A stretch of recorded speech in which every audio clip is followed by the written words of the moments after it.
Morning.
Well, good deal, man.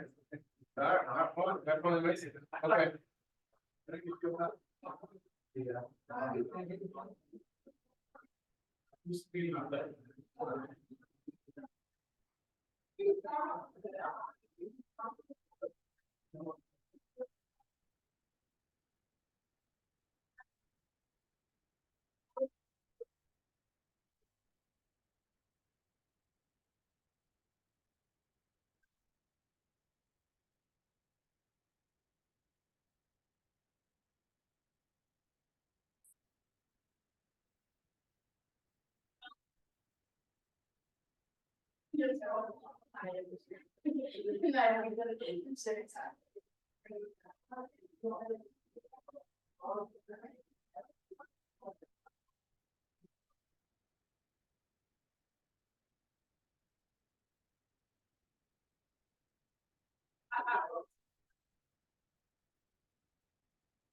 you.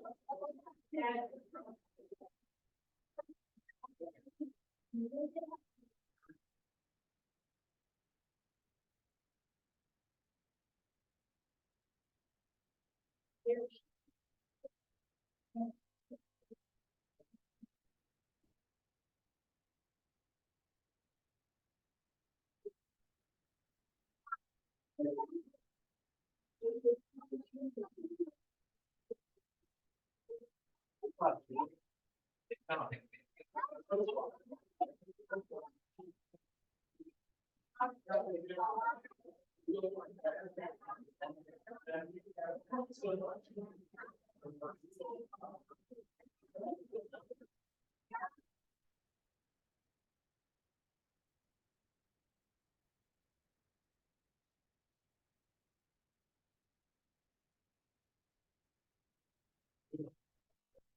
Hey, Lynn.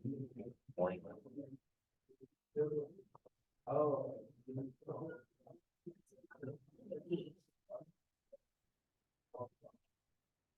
We're gonna be cozy this morning.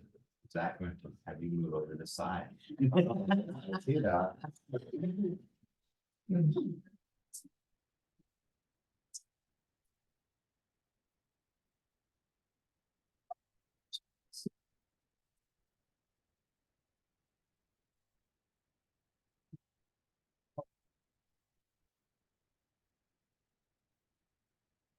Oh, yes. I hope you all did your reading this morning. Am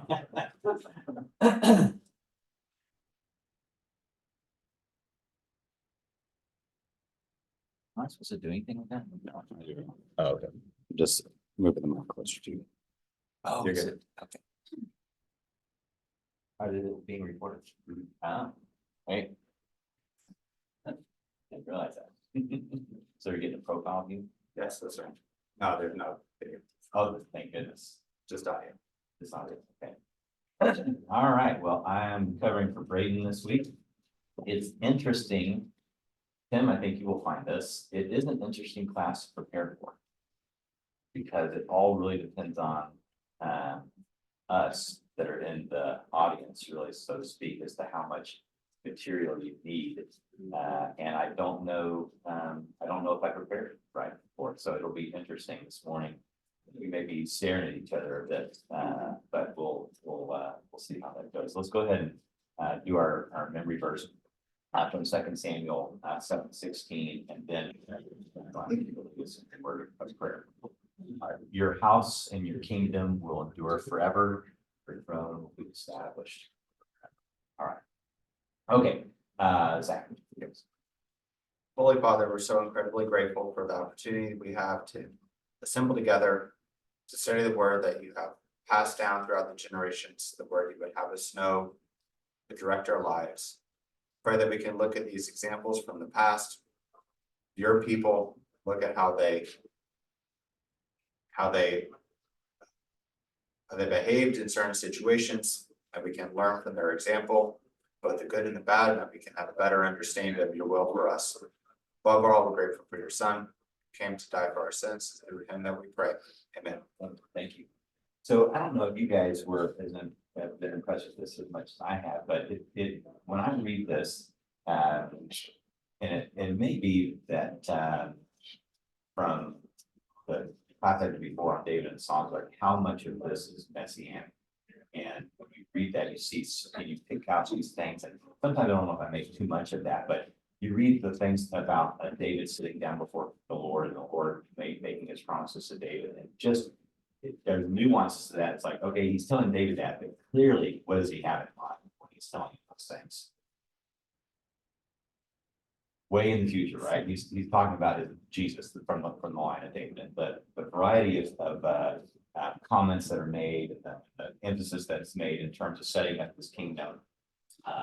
We'll look at some of that today when we get to chapter 22 and David's song, essentially. The last week we left off in 2 Samuel, really with this deceptive son. I think of him as deceptive as opposed to the ones we'll talk about later and possibly Adonijah, but.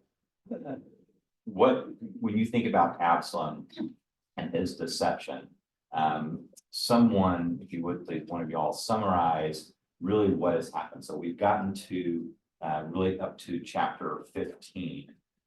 What has happened with Absalom, not just this rebellion, but what's set the stage for this? Someone summarize what's transpired to kind of set Absalom on this course that he's on.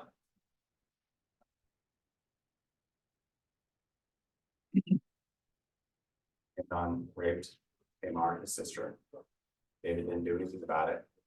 So Absalom waited till the time is right, and then he enacted his revenge, then ran from that, and then was living away for a while, and then came back and was really still kind of separated from the king for a couple of years. Yeah. So exactly right. So I think it's also interesting. What did anybody remember this? Just like a crazy off, but what did Absalom name his daughter? Tamar. That's really interesting. But we see Absalom. He was, what son was he in terms of the rundown of all the sons of David? Anybody remember where he was in the lineup? So we had Amnon. Who was murdered, as Zach was. We have Chileab. When's the next time we hear about Chileab? Trick question. Never hear about him again. So I don't know what to him. Maybe he died in childbirth at some point, but never hear about him again. And then we have Absalom, who is number 3. So Absalom has this horrific incident with his sister. He plots his revenge, which takes him a couple of years. After that, he runs off to Geshur with his grandparents, as Zach mentioned. And he was 3 years hanging out in Geshur before. And who was it that conspired to get King David to let him come back? Right?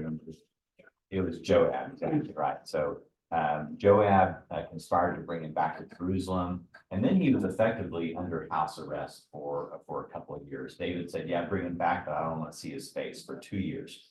Then in chapter 15, look at chapter 15, I think it's verse 7. How many years did he kind of plot while he was there in Jerusalem? 4 years, right? So 4 years of this sedition. He was ready to pull the trigger on this plan coup that he had put in place, and he had courted favor for those 4 years. If you look just at those first few verses of chapter 15, for 4 years, he had courted favor with those. How would you describe those who he was trying to reach out to? What were they coming to Jerusalem for? Judgment. Yeah, so they were already what? These people that were coming to Jerusalem, they were, how would you describe them? They were upset, disgruntled. They're on the outside. They wanted something from King David. And so what Absalom does is he kind of swoops in there before they get to King David.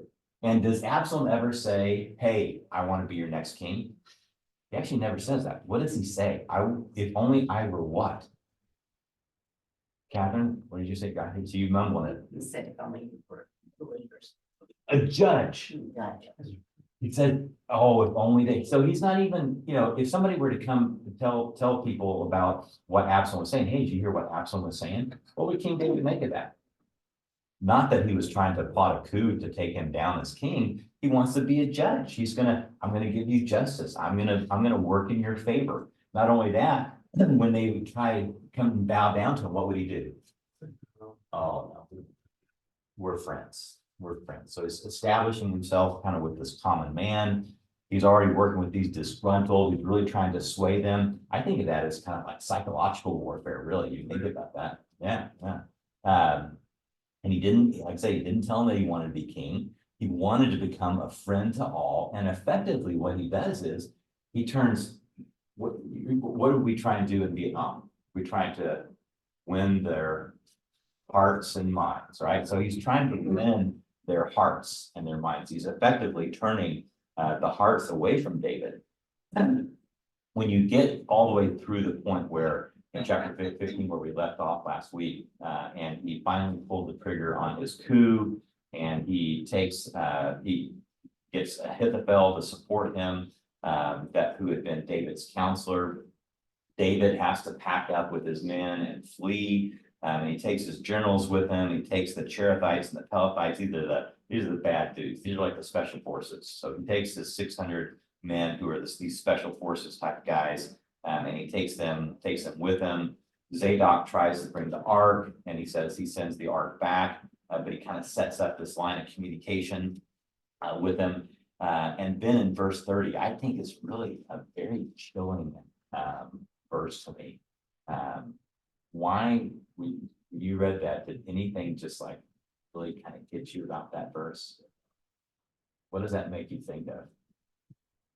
You think of Jesus, exactly right. Going up the ascent of the Mount of Olives, weeping as he went. It talks about in other places where they crossed this brook Kidron. I wish I brought a map, but you remember where the brook Kidron was? It's really kind of on the backside of Jerusalem. If you think about it, picture in your mind, picture you've seen of the city of Jerusalem, and kind of on that right, kind of east side, kind of bottom east side, there's the Kidron Valley and the brook Kidron, and you would leave out one of those back gates. I think it's the sheep gate, I can't remember, but you would kind of leave out that back gate, and you would cross the brook Kidron, and then you would work your way up to the Mount of Olives, the Garden of Gethsemane. That's where Jesus would frequently go. So when I read that again, it just kind of gives me chill bumps thinking about this moment where David is really essentially despised and rejected. He's despised by his people and he's rejected by his people, and they're all up in arms against him, literally. Back when I was preparing that class on David and the Psalms, Ben and I had talked about this specific section, really because some of the Psalms of David reflect back to this period in terms of his deliverance and his thanksgiving for what God did to him and saving him. And when Ben and I were talking about this, he actually mentioned to me that the CIA used some of these Old Testament stories in their training center. And they would use these Old Testament stories as like case studies. They use the Gideon for the ideas about psychological warfare. They entitled the case study for Rahab, the safe housekeeper, right?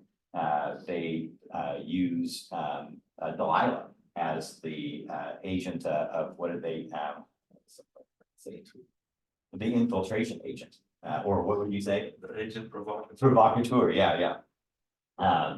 Well, this story about Hushai and the archive, they label as the agent of influence, and they document CIA case study that it's actually he's on record the first agent of influence that's ever been reported. And so these files, these case studies, were declassified in 1994, and I've got the one that was from. I thought we might go over what the CIA looks at, how they look at this case, at this story, and summarize these happenings from their perspective. So these were declassified in '94 and released for publication. It's pretty interesting.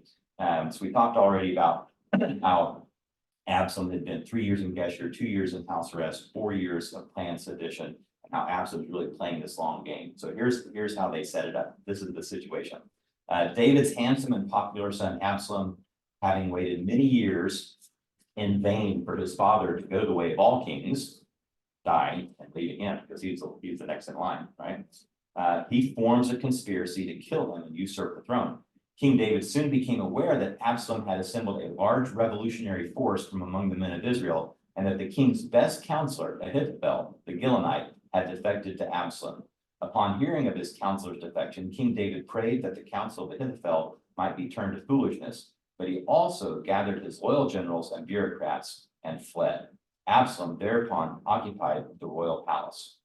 Next section is called Mounting the Operation. This is where he outlines the plan and develops his lines of communication. When David stopped to pray in the course of his flight, Hushai the Archite, an aged counselor, came to him with his coat rent and dirt upon his head. In First Chronicles, it actually lists some of how David had partitioned his leaders, and talks about the Levites and these people did this, these people did this. It specifically mentions Ahithophel as the king's counselor and Hushai as the king's friend. So it's interesting that he's listed as the king's friend. So he comes to the king, he's got his coat, clothes torn, his dirt's been put on his head. He's professing grief and loyalty, which the king evidently knew to be sincere. King David said to Hushai, if thou return to the city and say unto Absalom, I will be thy servant, O king, as I have been thy father's servant hitherto, then mayest thou for me defeat the counsel of Ahithophel. And what things soever thou shalt hear out of the palace, thou shalt tell to Zadok and Abiathar the priests, who have with them their 2 sons, and by them ye shall send me unto me everything that ye can hear. So he's mounts this operation, this using his agent of influence that he's going to put into place in Absalom's camp. And he's also setting up the lines of communication that he's going to get the information back to him, the intelligence back to him. The next section they call capturing the dupe.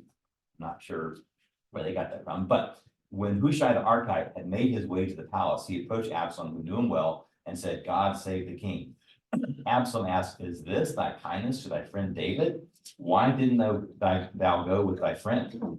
Hushai replied, nay, but whom the Lord and this people and all the men of Israel choose, his will I be, and with him will I abide. As I have served in thy father's presence, so will I be in thy presence.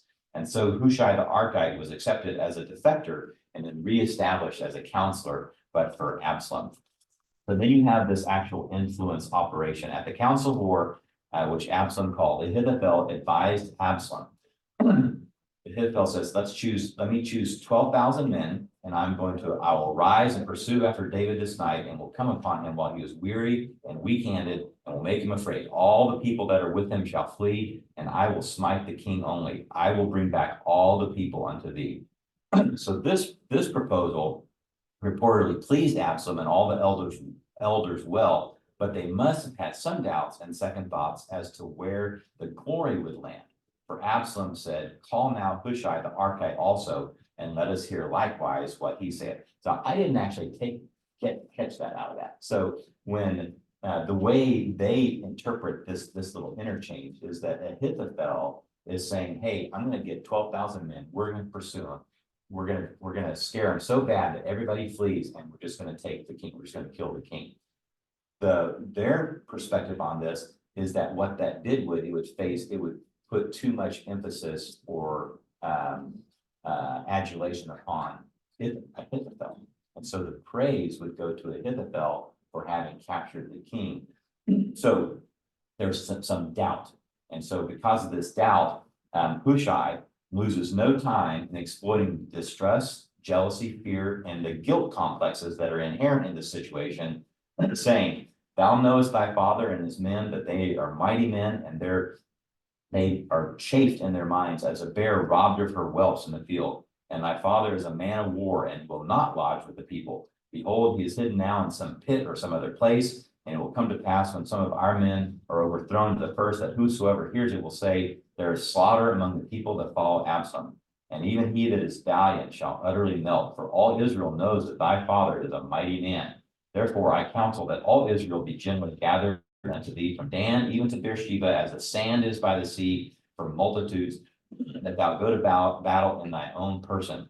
So shall we come upon him in some place, as the dew falleth on the ground, and of him and of all the men that are with him there shall not be left so much as one.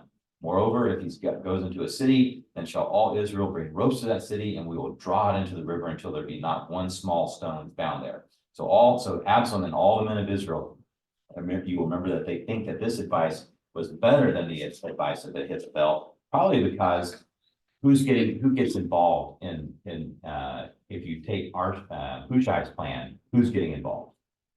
Who's Absalom? He's going to fight himself, and who else is he bringing to the party?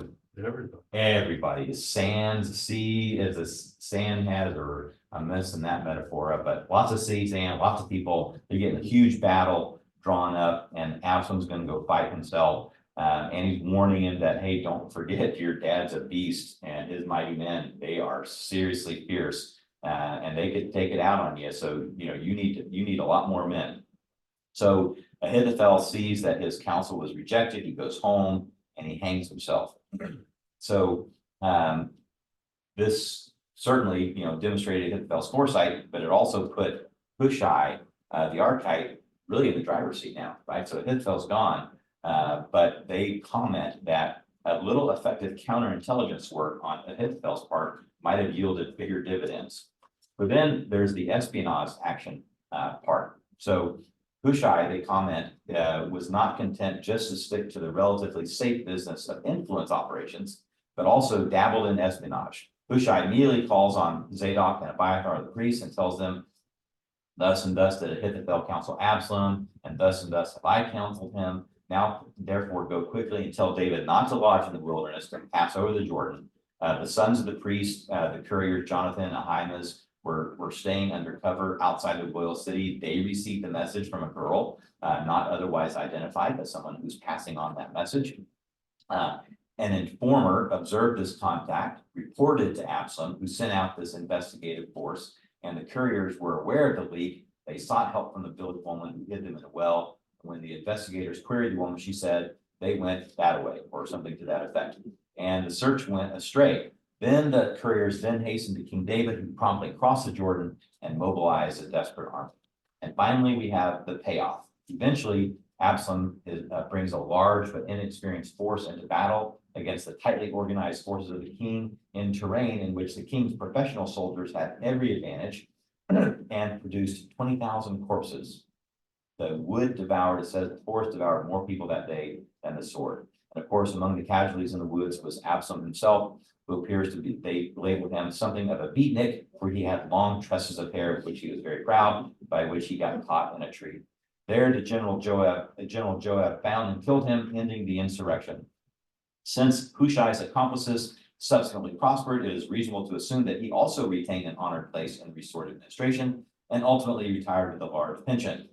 General Joab, however, did not fare so well, for King David bore him a lethal grudge for killing Prince Absalom.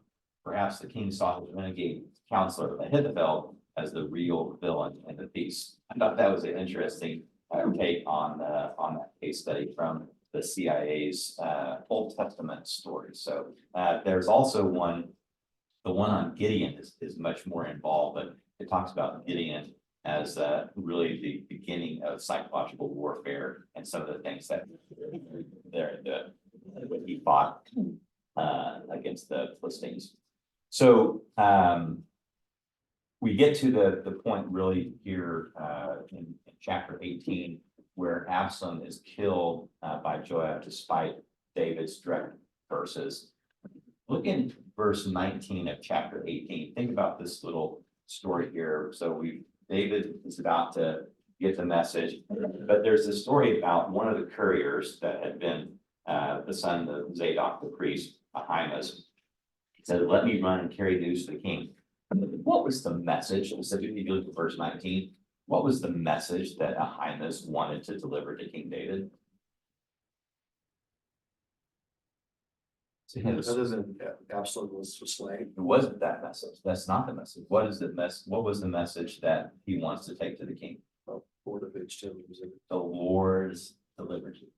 The Lord has delivered him from the hand of his enemies. I think it's interesting because when he finally gets Joab to give him the okay to run, he outpaces the Cushite, and he does in fact deliver that specific message to David that he has been delivered. He's been delivered by God. And when David asks him, "What about Absalom?" What's he do? He kind of hedges. He's like, I saw a great commotion, verse 29, I think it is. I saw a great commotion, but I do not know what it was. Is that true? It's not true. He knew exactly what had happened. If you go back to where this actually started from, he was well aware that Absalom had died. And yet he doesn't want to bring that. What message does he want to bring? You've been delivered. God's delivered you. But he doesn't want to talk about Absalom. That message is a little different than the Cushite. So the Cushite gets there and doesn't really mince words. When the Cushite gets there, he comes and says, "Hey, may all the enemies of the Lord be like that young man." What does that what does that result in David? How does the tone change? You've got David on the run. There's this big battle. David's not participating in himself personally, but he gets the message. How do you think his men felt though after they defeated the rebellion? Right then, like when they, I felt uplifted. yes, He was distraught. so think about that. They've just, they've been kicked out of Jerusalem. They've had to hightail it out. They're crossing the Jordan. They're hiding out. Thanks to Hushai, they're able to influence instead of being pursued immediately when they're kind of on the run, they're able to regroup, set themselves up, put the battle where they needed to have the battle for their men. And their studs of soldiers take it out on the rebellion. Absalom, who's his general? Anybody remember who Absalom appointed as his general?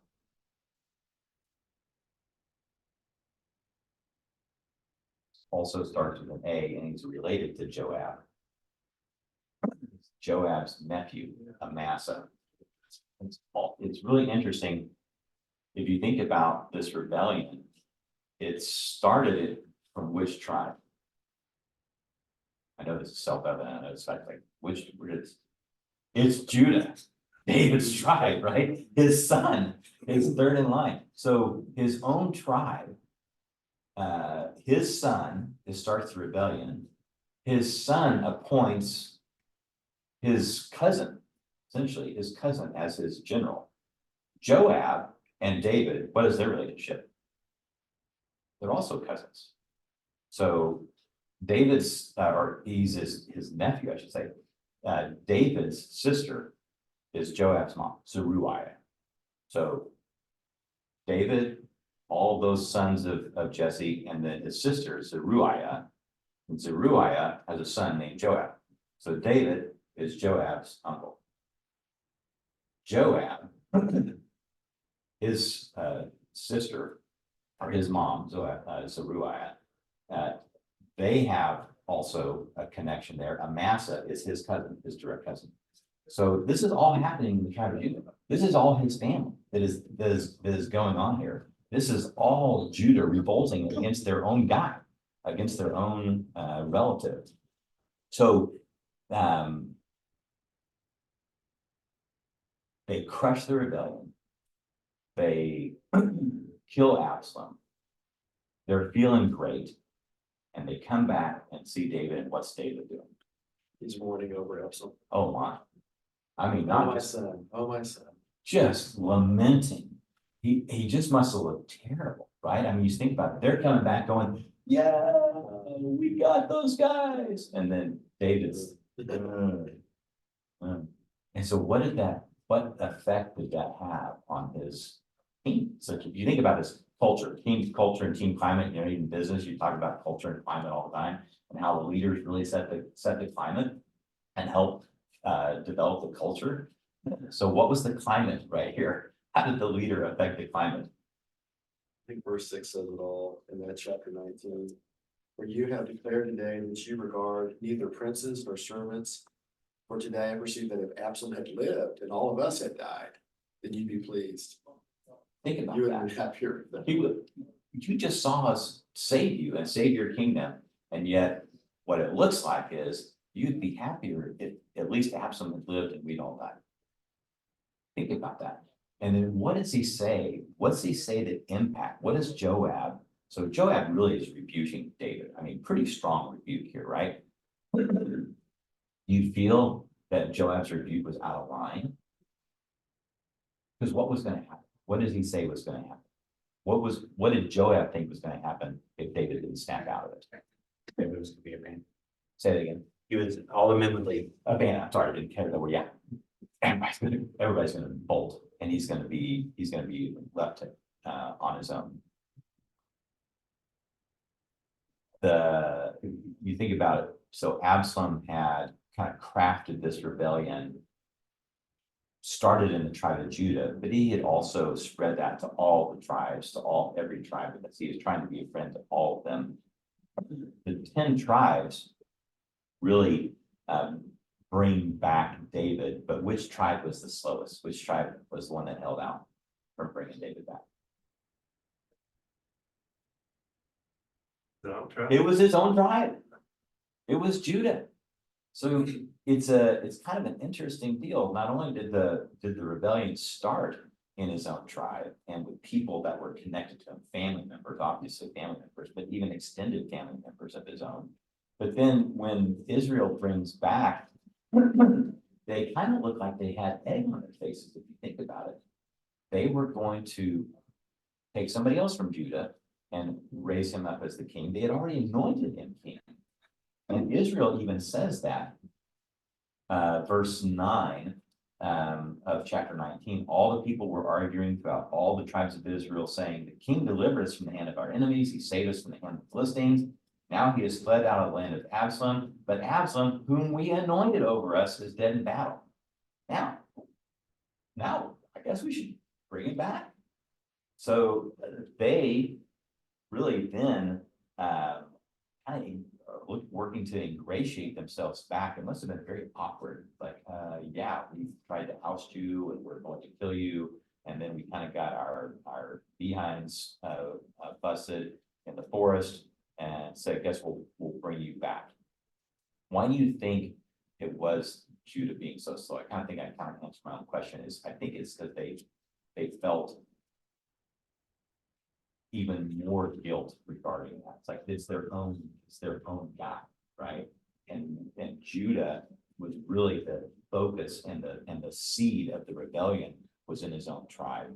As I mentioned, Joab was related to David. Amasa, the rebellion's general, the army of the rebellion, that Amasa was related to David.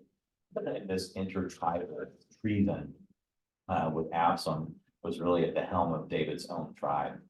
Then you get this interesting little section where he's back, and so all those people that had treated him poorly, it's not a good day for them, right? So Shimei, what happens with Shimei? Remember Shimei? What did Shimei done as he was leaving town? Cursed him to high heaven. Yes, he's throwing rocks, Yeah. just like, get out of here. And he's a Benjamite, right? So Shimei was a Benjamite, had survived the war between the Benjamites, Israel and Judah, when David was king in Hebron. And so he had survived that, but clearly bore a lot of grudges towards David, and was cursing him on the way out. And he kind of comes hat in hand, right? He's kind of like, oh man, I blew it. I'm so sorry. And who wants to kill him? Those sons of Zuriah. And David says, what have I to do with you, you sons of Zuriah, that you should this day be an adversary to me? So David pardoned Shimei. Then you have that little interesting story with Mephibosheth and Ziba. Remember, Ziba was what had been given control, or really stewardship, I would say is the right word, for Mephibosheth's lands and property and things of that nature. And it looks like Mephibosheth, what's Mephibosheth's story? What happened? He wanted to go with David, but what happened? He was crippled. He was crippled, and he kind of blamed Ziba. He said, I wanted to ride with you, but he said he would go get me a donkey, and then he just left me. He abandoned me. So I really wanted to, but I didn't get a chance. He slandered your servant to my Lord, but he didn't make it. So Ziba and Mephibosheth are fighting, and what is David? It must have been kind of an ugly little scene. David said, hey, I had enough, right? You split things, and you guys take it up, worry about it. I don't want to deal with it anymore. But he rewards those who stayed with him. And so then these 10 tribes are really kind of jumping over themselves to ingratiate themselves into David's good graces. They recognize that David really had been their savior. He'd really been their conqueror. He'd been their king, and he'd been a good king for them. And then Judah, you think about this, Judah's the last to come back to the table. They finally realize they need to get on the bandwagon. And then there's conflict between who? Judah and these other 10 tribes, which is what prompts the story of Sheba. And I don't know if I ever really kind of connected the two, but when I read it this time, it seemed to me that what was happening was you have this scene where Israel's brought David back. David's kind of reestablishing his kingdom. Judah finally decides, yeah, I guess we need to be official. He is, from our tribe. He is our king.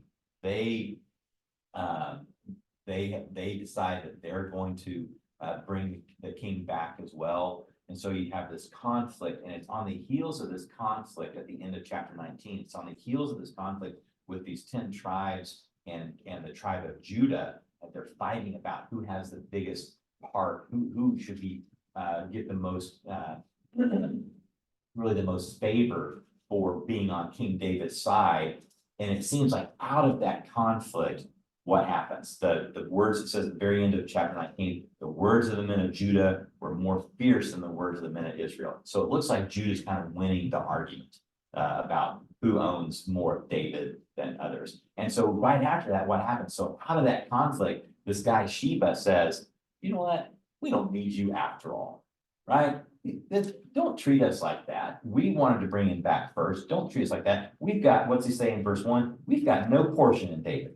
We've got no inheritance, the son of Jesse, every man to his tents. And what tribe is he from? Benjamin, same. Imagine that, right? A Benjamin. Really trying to stir up that old rebellion. Let's back up just for a second. I think there's something interesting also about Joab. So Joab's going to get in trouble here again with Sheba. David, how does David kind of cater to the tribe of Judah and also to the army of the rebellion? Who did he appoint as his new general? He's mad at Joab, right? He's mad at Joab. So he appoints Amasa. So he appoints Amasa. Joab's not around. He's mad at Joab because he killed his son. He appoints Amasa. And then what does Amasa do? Kind of like, who is the general in the Civil War? He was the Union general that never moved his troops. It was very near the beginning of the war. Cannot remember who this is now. It just popped in my head. Remember that story? And it was the Union of the Potomac or something like. Who was it? McClellan. Okay, McClellan. Yeah, he wouldn't go. He wouldn't move. He wouldn't like. It's like, okay, you gotta get your army on the move. Or that's kind of the way I see Amasa here. It's like, okay, David's worried. We're about to have this. You thought the problem with Absalom was bad. Now we got Sheba, a Benjamite, who's stirring up things. We got to get right on this. And he says to Amasa in verse 4, call the men of Judah to me. Got to be here in 3 days. Be here yourself. Be ready to go. Give him this direct order. And what does Amasa do? Takes his own sweet time. Doesn't get there in time. Joab hears about that.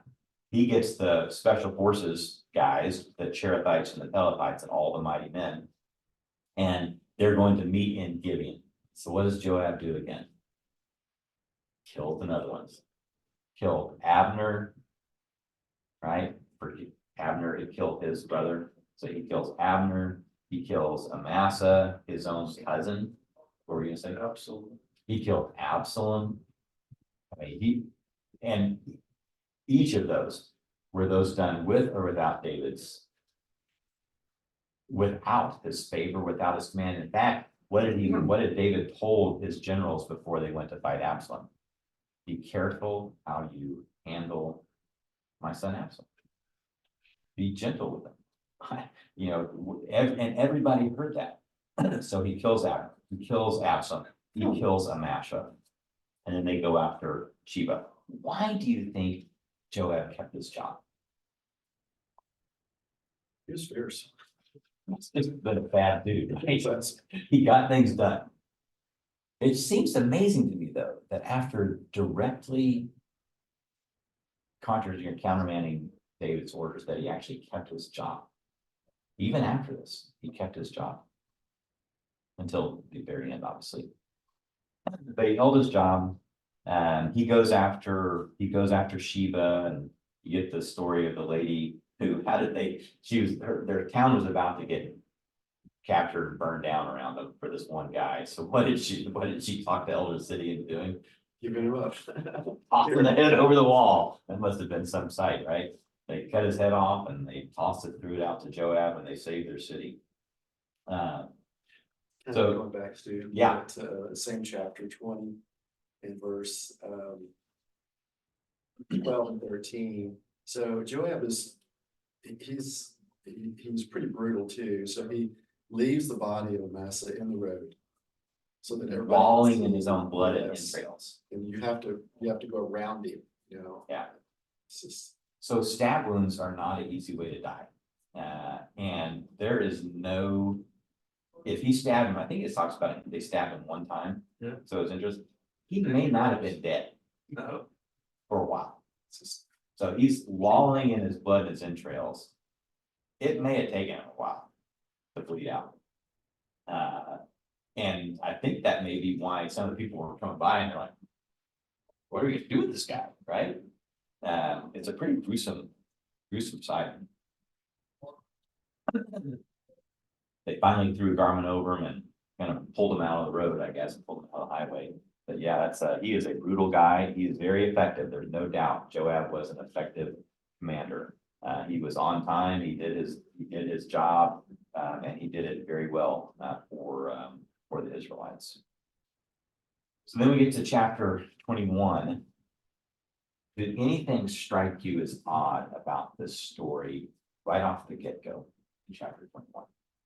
I know this is a read my mind question. I hate read my mind questions, but did anything bother you or strike you as odd about the very first part of chapter 21?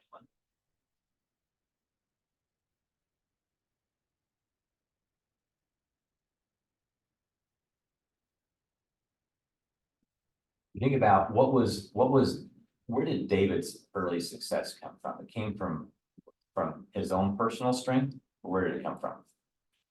You're all seeing God. And I would say even more, his again, read my mind, but his relationship with God, right? His relationship with God was very tight. What did he do when he needed help? Yeah, so we've talked about it a number of times, says he went and sat with the Lord. It's like, so you think that kind of wording is kind of amazing to me. He sat with the Lord, he dialogued with the Lord, he prayed to the Lord, he sought the Lord, right? He gave God the glory. What's missing here in verse 1 of chapter 1? Did he do that? He did. How long? Took him 3 years. That's what struck me about this. They're having famine for 3 years before he finally dawns on him, you know what? Maybe I need to go talk to God about this. I see this progression in David as he went through his kingship, as his relationship with God. There were times where it got out of kilter and unbalanced, and where you see this almost just fanatical devotion to communicating and praising and talking with and reliance upon. What happened as he became stronger as a king? It's pretty lot of God. That's what it feels like to me. And I don't know if I'm reading that into it, but I get to parts like this and I go, huh? And then we get to the part about the census and we go, huh? What's missing? That reliance, that relationship with God, his reliance upon himself. Essentially, when he starts to talk about this in a moment, when he gets to the part about he's taking the census, why is he taking the census? What emotion? What is he fulfilling in himself? right. It's pride. And did you ever see pride early in his life? Who am I to marry the king's daughter? Who am I?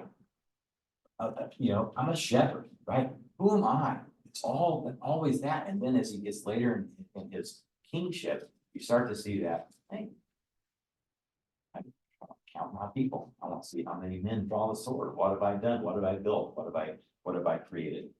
So you get this situation where he has this the 3 years of famine. And then he agrees 7 sons of Saul. It's really kind of again, another gruesome little period here. Remember the Gibeonites?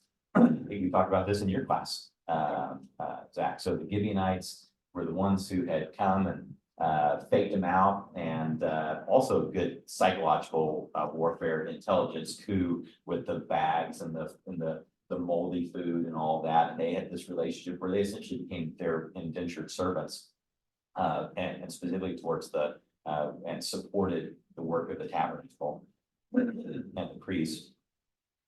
So the price tag for getting back to stop the famine, the price tag is what? 7 sons of Saul, 7 relatives of Saul. Merab, remember Merab? She was the first daughter that was actually promised to Saul, but he decided not to take.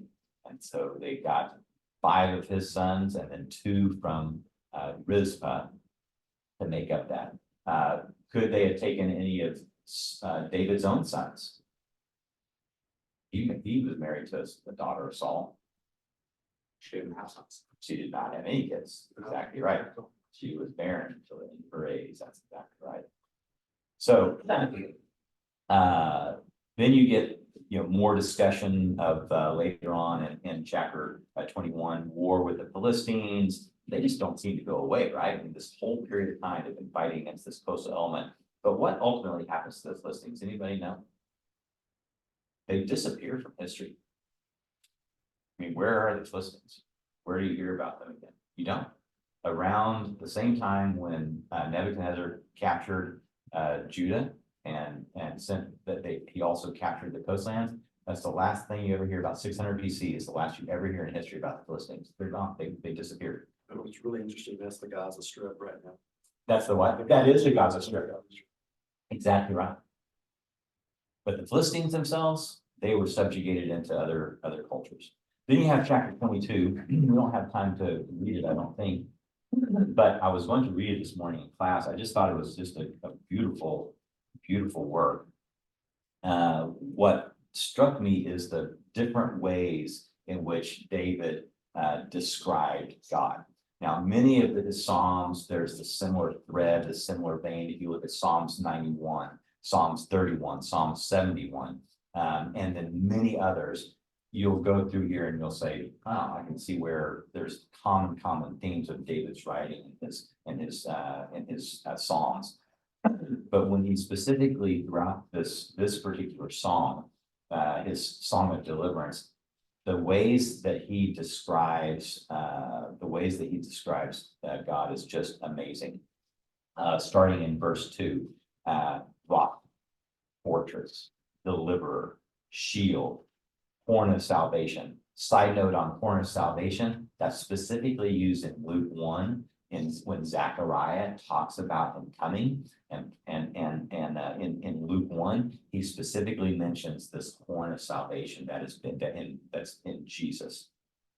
Refuge, savior, worthy of praise, most high, my support, my lamp, a shield, again, a rock, strong refuge, my rock, the rock of my salvation. It's amazing if you just go through there and highlight or underline all the ways that he describes God and how he sees God in terms of his impact on his life.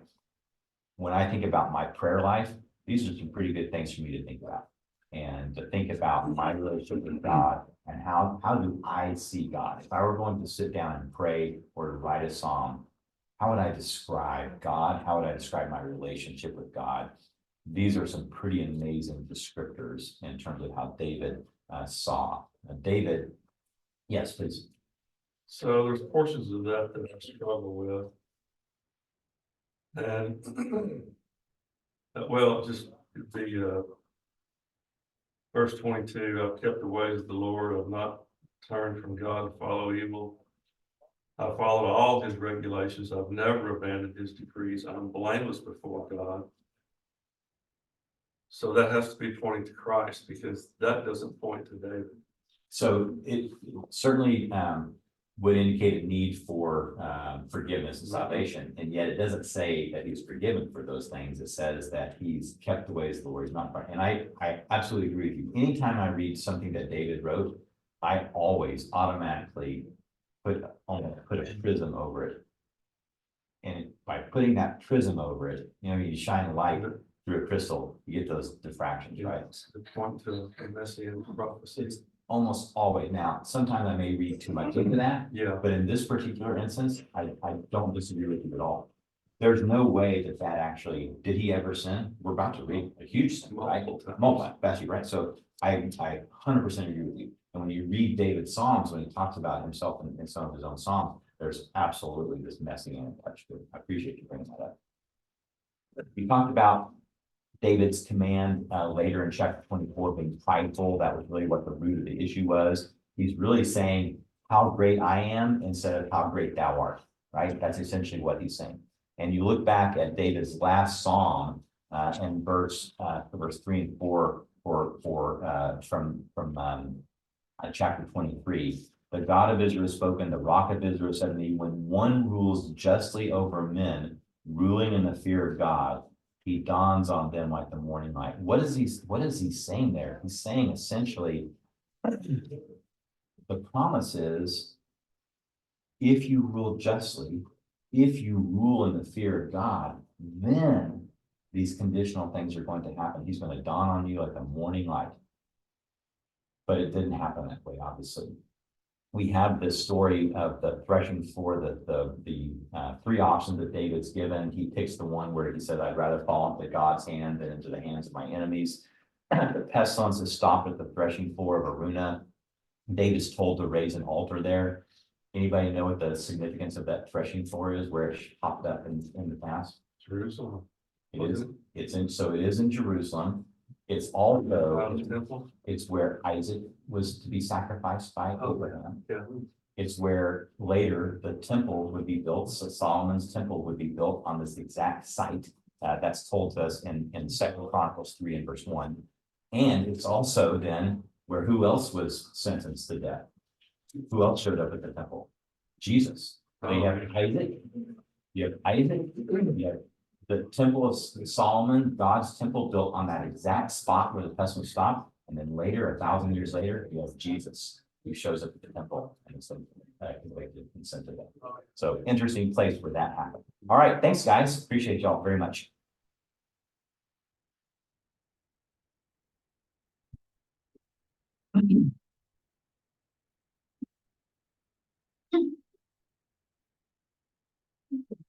Thanks, Sue. Yeah.